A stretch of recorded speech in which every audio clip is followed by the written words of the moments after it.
جمعية الدعوة والإرشاد وتوعية الجاليات بمحافظة بدر.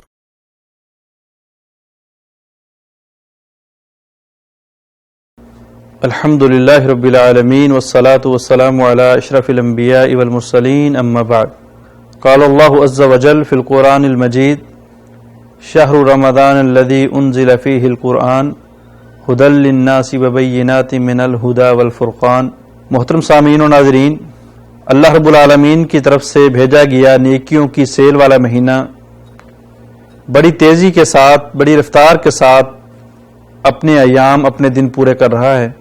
یہ ایسا مہینہ ہے کہ سلف صالحین 6 مہینے اللہ سے رو رو کے دعائیں کیا کرتے تھے، گڑ گڑایا کرتے تھے کہ یا اللہ ہمیں ماہ رمضان نصیب کرنا، اور پھر جب یہ مہینہ گزر جاتا، وہ نیکیاں کر لیتے، تو پھر بقیہ مدت رو رو کے دعائیں کیا کرتے تھے کہ یا اللہ جو رمضان کے مہینے میں نیکیاں کی ہیں ان کو شرف قبولیت بخشنا، اے اللہ ان نیکیوں کو قبول کرنا۔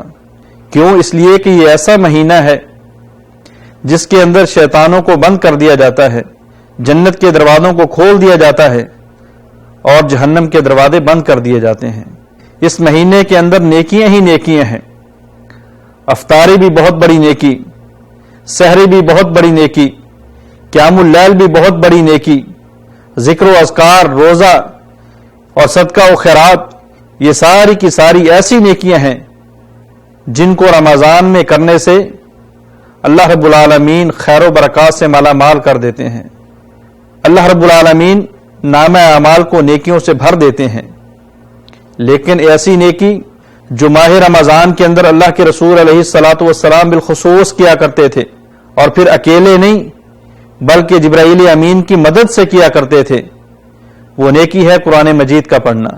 اللہ تعالیٰ نے اس مبارک مہینے کا تعارف جو کرایا ہے وہ بھی قرآن کے حوالے سے فرمایا ہے، وہ بھی قرآن کے حوالے سے کروایا ہے۔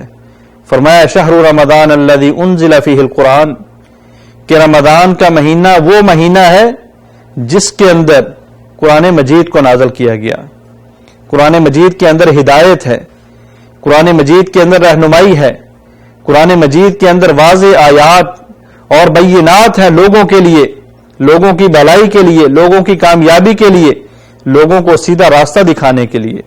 اور اسی طرح اللہ رب العالمین نے فرمایا کہ یہ مبارک مہینہ وہ مہینہ ہے جس کے اندر ہم نے قرآن مجید کو لیلۃ القدر کی رات، یعنی جس کے اندر ہم نے قرآن مجید کو لیلۃ القدر میں نازل کیا۔ المہم متعدد مقامات کے اوپر اللہ رب العالمین نے اس مہینے کو قرآن کے ساتھ جوڑا ہے، اس لیے ہمیں بھی اس مہینے کے اندر قرآن کے ساتھ جڑنا چاہیے۔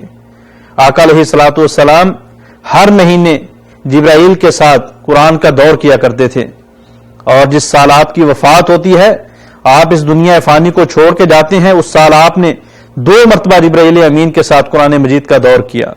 سلف صالحین کی زندگی کو اٹھا کے دیکھیے، امام ثوری رحمہ اللہ، امام زہری رحمہ اللہ، حضرت عبداللہ بن مسعود، امام مالک بن انس رحمہ اللہ، یہ سارے کے سارے ان کی سیرت، ان کی تاریخ کو اگر پڑھا جائے تو یہ رمضان کے مہینے کے اندر حدیث کی کلاسوں کو روک دیتے تھے، تفسیر کی کلاسوں کو روک دیتے تھے، فتاوی جات فتویٰ کو روک دیتے تھے، کرتے تھے تو صرف اور صرف قرآن مجید کی تلاوت کرتے تھے، دن رات قرآن پڑھا کرتے تھے۔